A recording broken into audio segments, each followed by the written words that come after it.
자, 오늘은 이제 창세기 이제 9장입니다. 이제 창세기 9장으로 넘어가면 이제 중요한 게 나옵니다. 뭐냐면 창세기 1장에서 이제 7절까지가 하나님께서 우리 이제 이 바른 성경에도 표제가 나와 있지만 언약을 맺으십니다. 자, 우리가 여기서 이제 중요한 게 있어요. 우리가 보통 하나님을 여러 명칭으로 부를 수 있는데 하나님은 약속의 하나님이에요. 그걸 이제 다른 말로 약속을 그냥 좀 더 이제 더 신학적인 용어로 언약이라고 얘기하고 또 다른 말로 이제 뭐냐면 계약이라는 말을 써요. 그래서 신학에도 이제 계약 신학, 언약 신학이라고 하는 그 전문 또 그 신학의 분야가 있어요.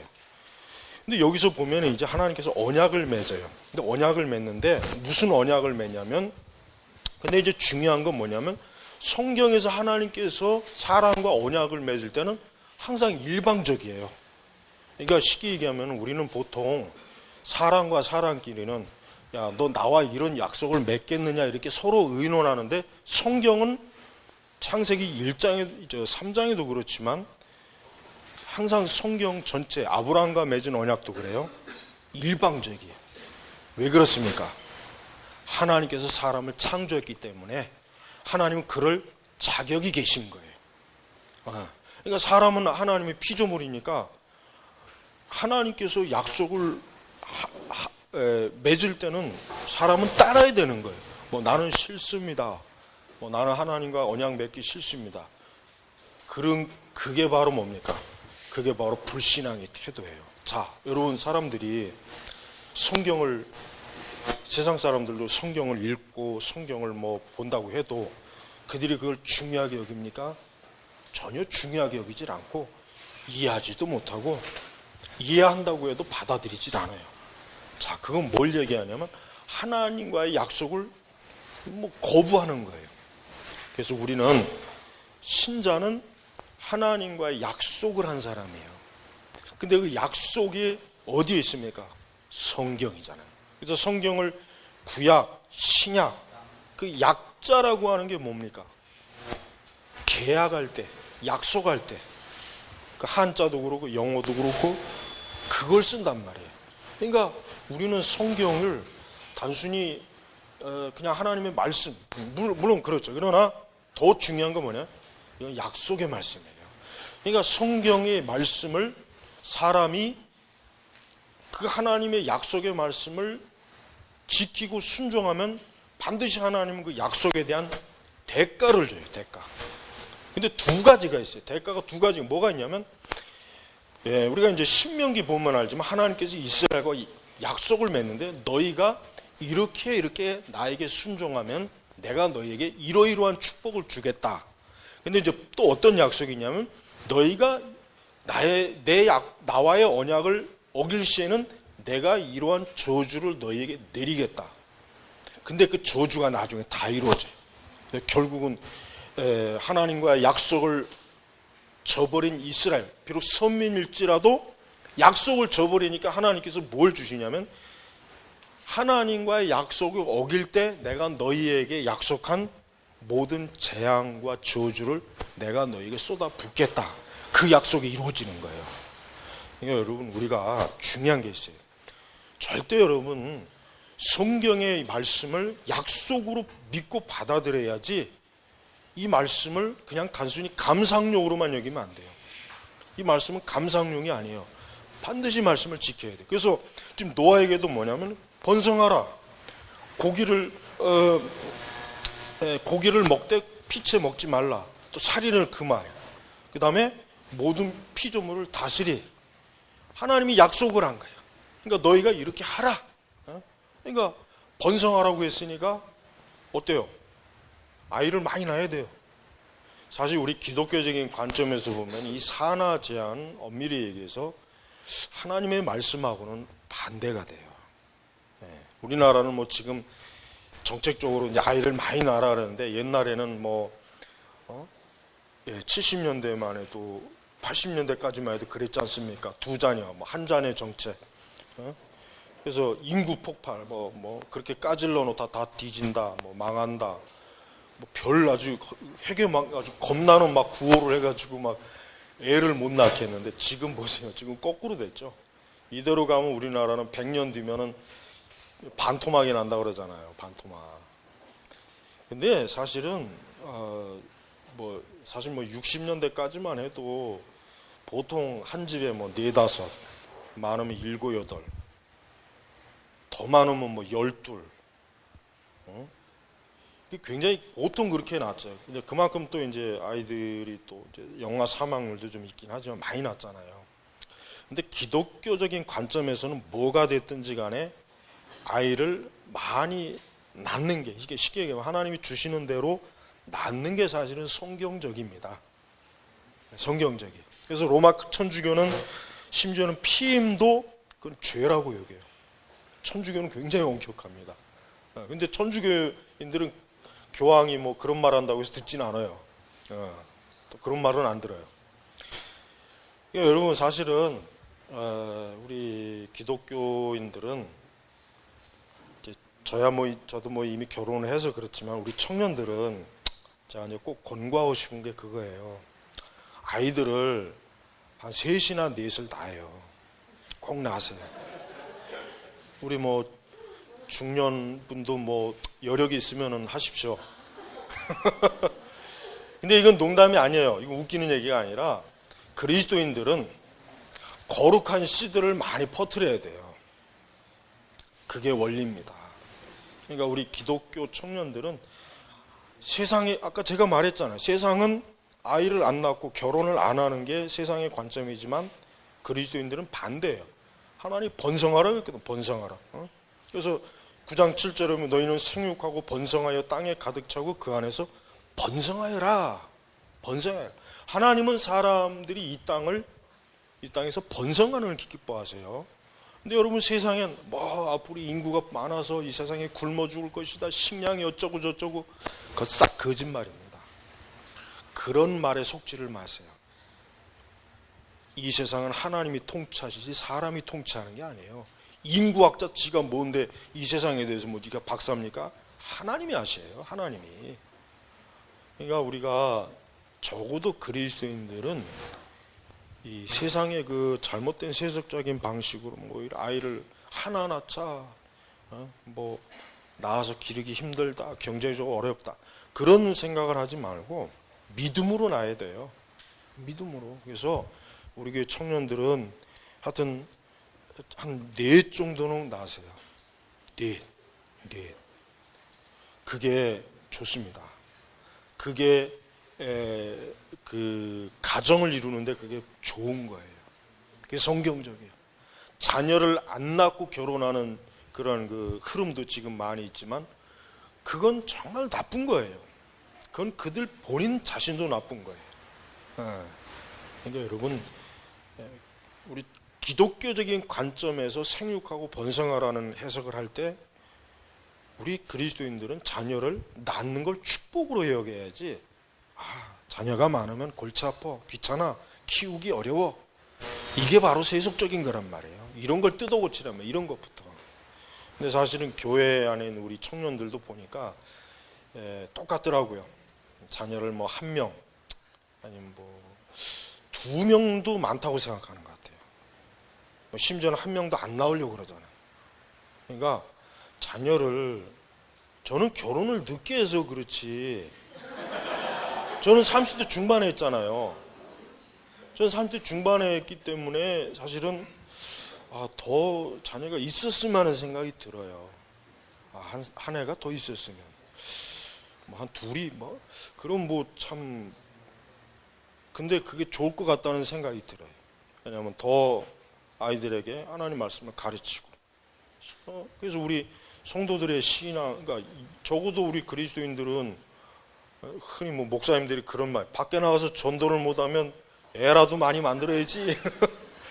웃자고 하는 얘기겠지만은, 그러나 그 말이 꼭 웃긴 말은 아니더라고요. 저도 결혼하고 보니까 사실 거룩한 씨들이 번성해야 되는데 악한 씨들이 번성하잖아요. 지금 악의 씨들이 번성. 어쨌든 예수님 안 믿는 사람들이 그 낳는 아이는 악의 씨앗이에요. 물론 나중에 또 그들이 예수님 믿고 구원받을 수 있는 그런 어떤 또 어떤 하나님의 은혜가 있다면 모를까. 그러니까 적어도 우리 성도들이 아이를 많이 낳고 그랬다면은 지금 현재 우리나라 기독교가 이렇게 지금 숫자적으로도 지금 계속 지금 급격하게 줄고 있거든요. 지금 뭐 각 교회 주일학교 숫자가 너무 적어요. 옛날에는 시골 교회라도요, 주일학교가 100명 이상이 모였어요. 100명. 시골 그 총구석이라도. 근데 지금 도시교회 여러분 주일학교가 거의 없어요. 몇천 명 되는 교회도 주일학교가 그렇게 많지는 않습니다. 청년도. 결국 그게 앞으로 20년, 30년 지나면 어떻게 되겠습니까? 교회가 팍 준다는 거예요. 그러니까 우리 청년들은 아이를 많이 낳으세요. 하나님이 책임져 줄 것이다. 하나님이 우리 아이들을 분명히 책임져 줄 거라는 믿음을 갖고 많이 낳는 게 좋습니다.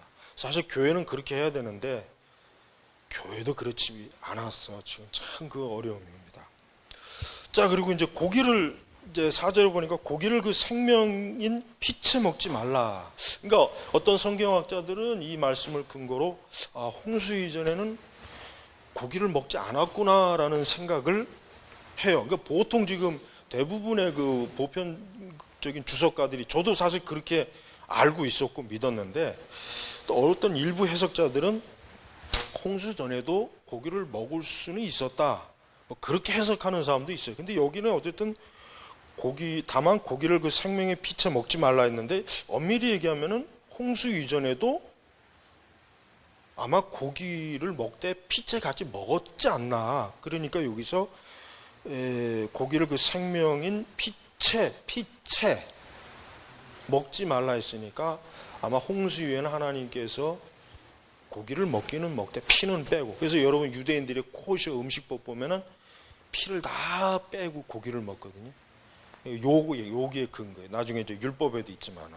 그래서 이제 고기를 허용을 했어요. 고기를 어쨌든. 근데 그 전에는 이제 고기를 뭐 먹으라 말라는 말씀이 없기 때문에 이 해석은 뭐 어느 쪽을 따른다고 해서 문제될 거는 없다. 이제 그것만 이제 아시면 됩니다. 그다음에 이제 2절에 보니까 이제 땅의 짐승, 공중의 새, 이 모든 것들이 너희를 두려워하며라고, 이 두려워하며를 여러분 거기다 표시를 해야 됩니다. 왜냐하면 이게 바로 뭡니까? 홍수 이후에 나타난 인간과 자연의, 인간과 다른 피조물 간의 적대적인 관계가 형성이 된 거예요. 두려워하며. 이사야서에 가면은 어떤 말씀이 나옵니까? 나중에 하나님 나라 가면은, 하나님 나라가 완성이 되면 어린아이들도 사자와 함께 뒹굴고 맹수들과 독사들과. 근데 여기서는 어떻습니까? 두려워하며. 그러니까 어때요? 사람이 다른 피조물 생물과 어디 적대적인 관계가 형성이 되는 거예요. 그러니까 좋은 게 아니죠, 이게.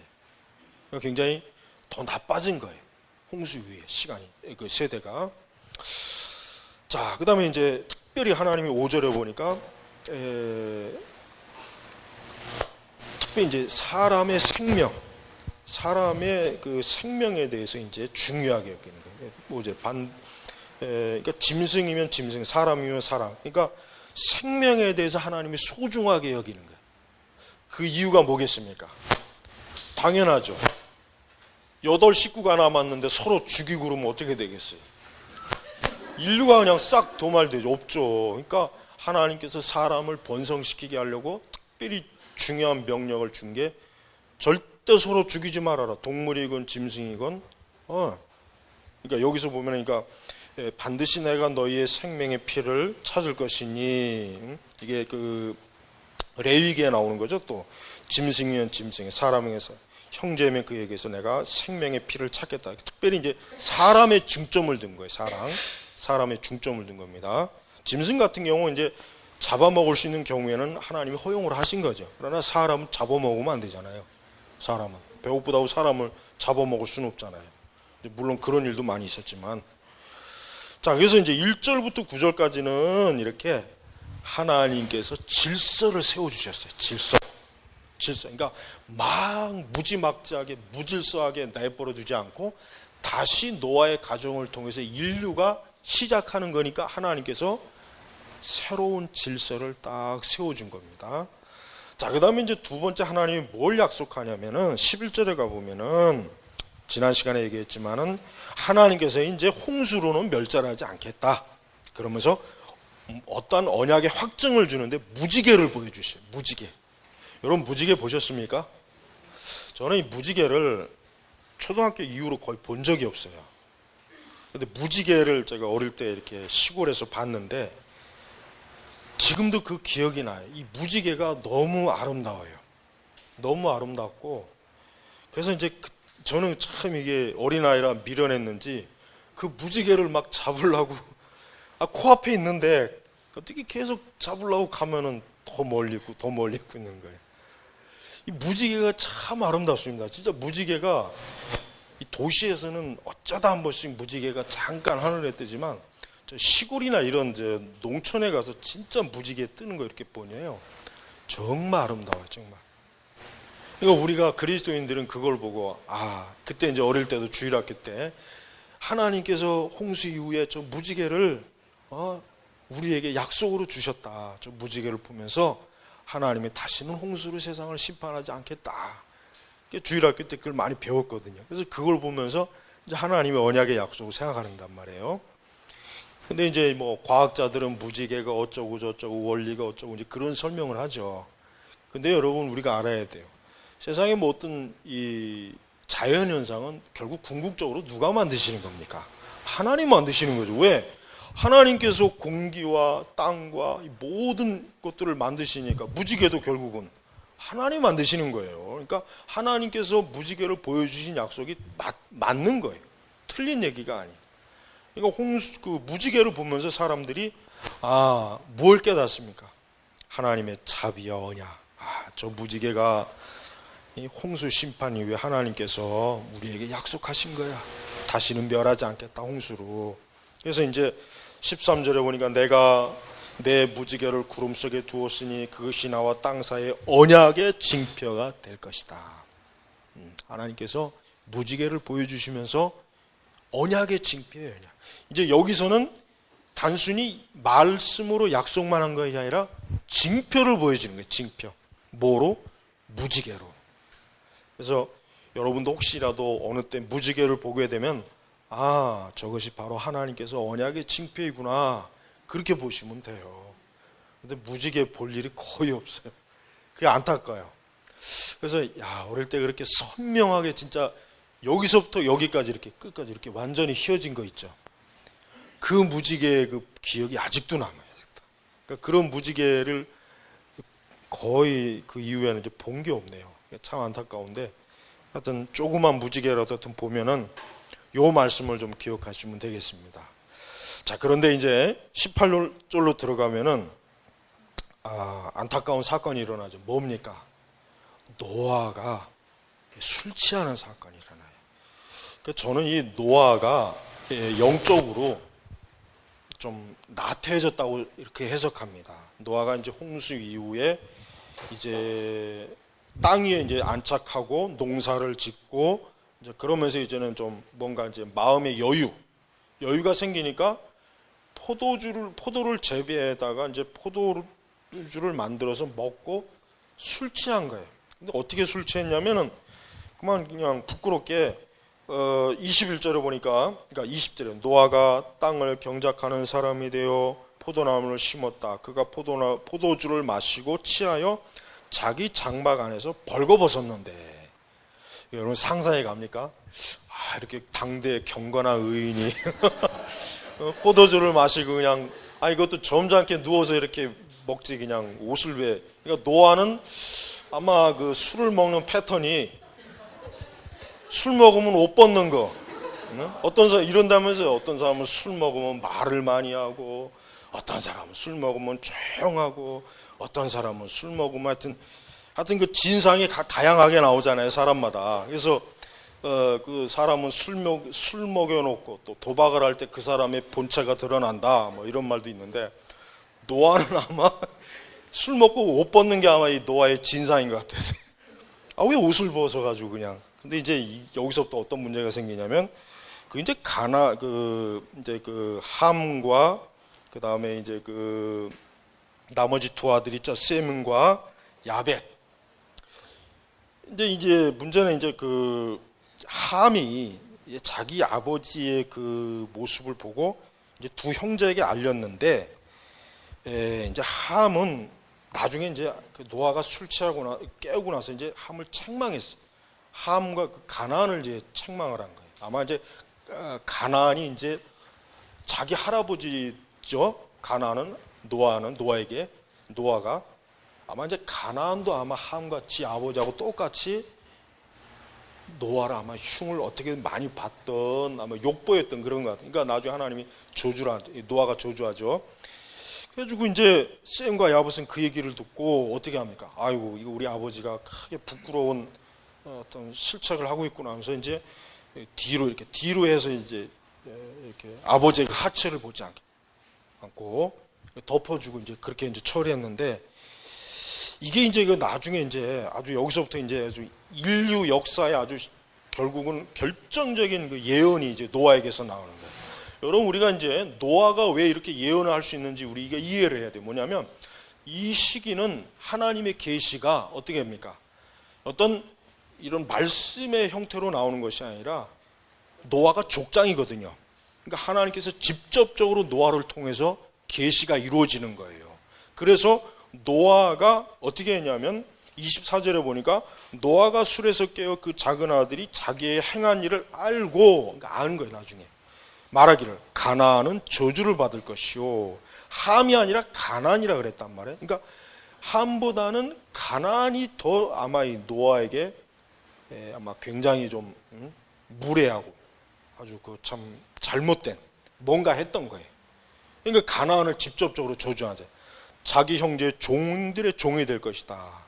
그 다음에 이제 셈에게 축복을 해. 여호와 셈의 하나님을 송축하여라. 가나안은 셈의 종이 될 것이며. 20절 하나님께서 야벳을 크게 하시고 셈의 장막에 거하시며 가나안은 그의 종이 될 것이다 라고 노아가 이렇게 예언을 했는데, 이것이 역사 속에서 어때요? 그대로 이루어집니다. 셈은 결국 유대인이에요. 유대인은 셈의 혈통이고, 야벳 족속들이 누구인지 아십니까? 오늘날 유럽이에요. 로마, 그리스. 그래서 서구가 어때요? 강대하잖아요. 근데 이제 이 가나안이 문제예요. 사실은 전통적인 기독교 해석은 가나안은 흑인이다, 아프리카 흑인이다. 그래서 여러분 예전에 그 미국에서 그 노예들 있죠, 노예. 그래서 이제 미국에서 그걸 합리화했어요. 노예 그 한참 그 부릴 때, 야 너희들은 성경에 하나님께 저주를 받아서 이렇게 노예가 되는 거야. 그러니까 너희들은 당연히 노예로 알고 있어야지. 그 하나님의 저주야. 근데 이런 해석이 사실은 보통 일반적으로 나왔는데, 어떤 사람은 그 해석이 잘못되었다, 그렇게 얘기도 하고, 또 어떤 사람은 또 그것이 맞다 얘기도 하고, 이제 그렇게 얘기하는데, 저는 그렇습니다. 분명히 가나안은 그의 종이 될 것이다라고 했기 때문에, 사실은 이 가나안의 족속이 누구냐면, 여기 제가 이제 유인물에도 나와 있지만은, 사실은 이제 가나안이 그 성경에도 보면은 그 이스라엘의 사실 노예가 됩니다. 나중에 그 출애굽기에도 보면 나오지만은 광야에 있을 때도 그렇고, 그 가나안 족속이 결국 누구의 노예가 됩니까? 이스라엘의 노예가 되죠. 노예가 돼. 실제로 이 말씀이 이루어진 거예요.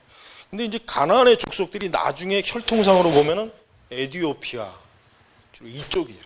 그러니까 저 북아프리카 지역이 있죠. 그 지역이 주로 이제 가나안의 혈족이더라고요, 보니까. 야벳 족속은 특히 로마, 그리스, 오늘날 그 유럽죠. 그 다음에 이제 셈족은 어디입니까? 아브람, 그 중동 지역 있죠. 사실 우리 동양 사람들도 어디로 들어갑니까? 셈족으로 들어가요. 근데 하나님께서 뭐라고 했냐면은, 야벳이 크게 되는데 그 야벳이요, 셈의 장막에 거한다 그랬어요. 이거는 뭘 얘기합니까? 결국 뭐예요? 하나님의 영적인 구원의 축복을 누가 받는 겁니까? 야벳 족속이 사실은 받는 거예요. 엄밀히 얘기하면. 그리고 여러분, 세상의 모든 종교가 다 어디서 나옵니까? 셈족에게서 나와요. 셈족. 서양에서는 종교가 나오는 게 없어요. 불교 어디입니까? 인도.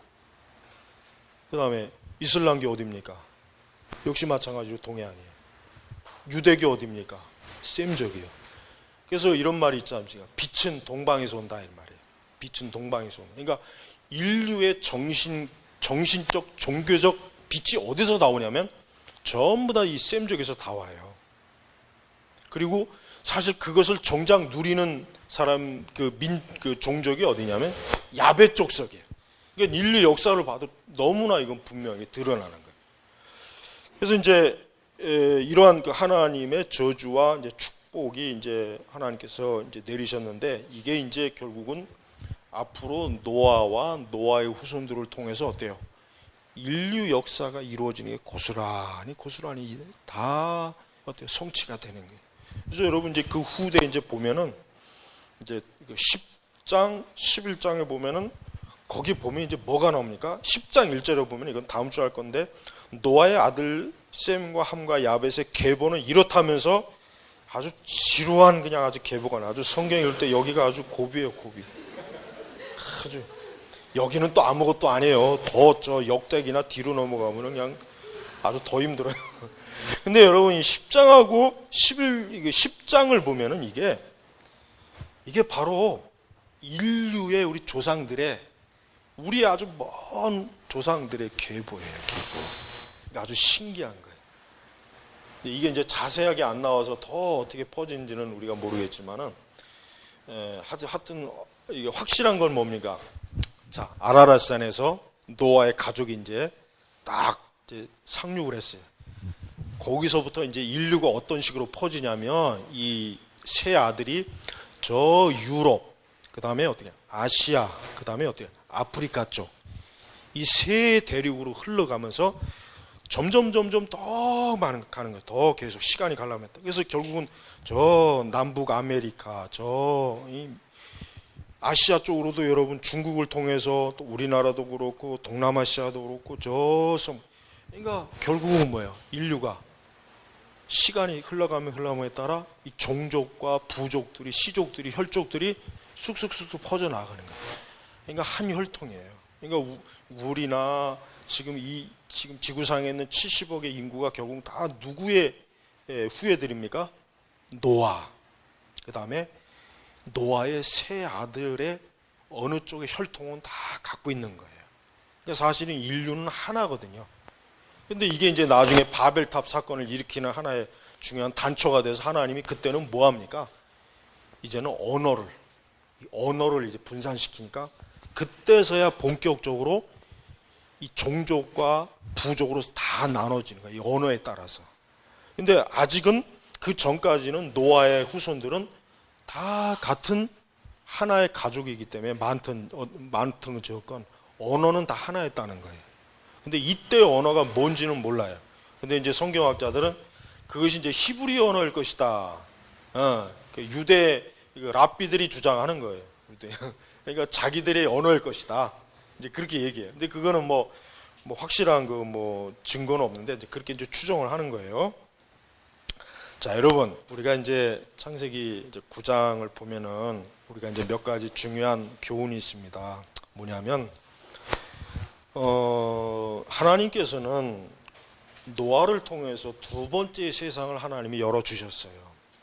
그리고 그 두 번째 세상을 통해서 하나님은 이제 본격적으로 어떠한 역사를 이루어 가시냐면 구속사역의 역사를 이제 구체적으로 이루어 가시는 겁니다. 누구를 통해서? 노아를 통해서. 그리고 이제 우리가 더 뒤로 이제 성경 공부를 하면 알겠지만은 결국 노아의 후손도 어떻게 됩니까? 타락해요. 그걸 누굴 보면 알 수 있습니까? 노아. 당사자 노아 자체가 어때요? 사실은 제일 큰 그 책임은 노아에게 있어요. 노아가 만약에 술 취하지 않고 경건하게 기도를 한다거나 하나님을 묵상한다거나 그랬다면은 그 세 아들 중에 하나를 그 한 후손을 저주할 일도 없었고, 그런데 그만 노아 자신이 사실은 뭡니까? 사실은 홍수 이후에 노아부터가 벌써 어떻습니까? 이 죄에 타락한 본성, 열매가 나오잖아요. 나온단 말이에요. 그러니까 여러분, 우리 그리스도인들이 항상 어때요? 늘 조심해야 돼요. 넘어질까? 항상 우리 자신의 영적으로 넘어질까? 항상 조심해야 돼요. 그렇지 않으면 어떻습니까? 자칫 영적으로 나태하고 풀어져 갖고 그만 죄를 짓고 그 죄로 인해서 좋은 결과가 안 나오잖아요. 여러분, 성경에서 어떠한 인물이 죄를 지었는데 좋은 결과가 나온 사람이 있으면 한번 대보세요. 누가 있습니까? 한 사람도 없어요. 그만큼 우리 성도들은요, 특히 성도들은 영적으로 나태하지 않고 영적으로 항상 어때요? 늘 자기 자신을 긴장, 영적인 긴장, 늘 하나님 앞에서 항상 자기 자신을 늘 조심스럽게 해야지 선줄로 생각하면 넘어지는 거예요. 노아가 지금 거기에 딱 걸린 거예요. 그러니까 노아가 참 안타깝죠. 그래서 우리가 여기서 이제 제일 중요한 영적 교훈은 노아입니다. 노아가 그만 영적으로 게으르고 나태하고 그만 풀어져서 자기 자신이 경건함을 잃어버려서 그것 때문에 자기의 자식 중에 하나를 저주하게 되고 그로 인해서 얼마나 이 세상의 역사도 여러 가지로 많이 꼬이고 변했단 말이에요. 그러니까 여러분, 우리 가정에서나 우리 자신이나 내가 경건하면요, 나도 하나님의 축복을 받지만 나의 가족도 하나님의 축복을 받는 거예요. 나의 가족도. 부모가 경건하면 자녀는 어쨌든 축복을 받고 어쨌든 자녀들은 하나님의 은혜 안에 들어옵니다. 거의 대부분. 그러니까 우리 부모님들도 항상 경건한 것을 항상 주의해야 되겠죠. 늘 그게 아주 너무나 아무리 이건 강조해도 지나치지 않겠죠.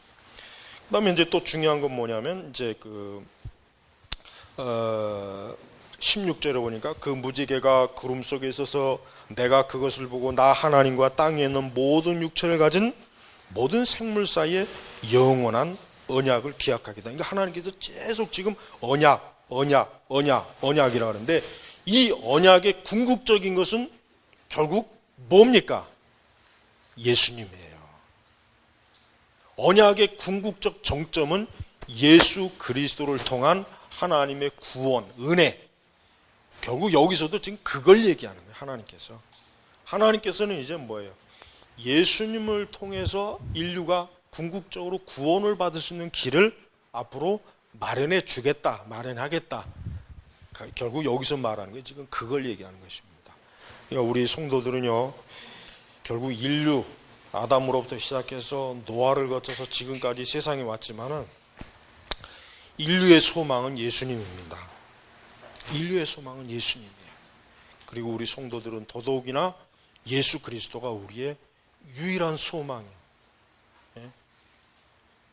그러나 이제 앞으로 이 세상이 어떻습니까? 이 적그리스도가 결국은 말 그대로 그리스도를 대적하는 자거든요. 왜 대적을 하겠습니까?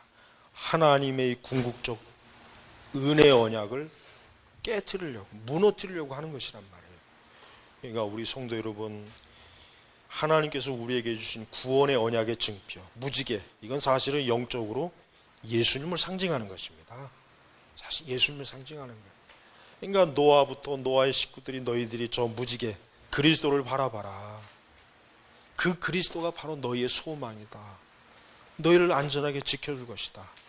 너희를 장차 모든 재앙과 저주로부터 보호할 것이다. 결국 무지개는 예수님을 상징하는 것이에요.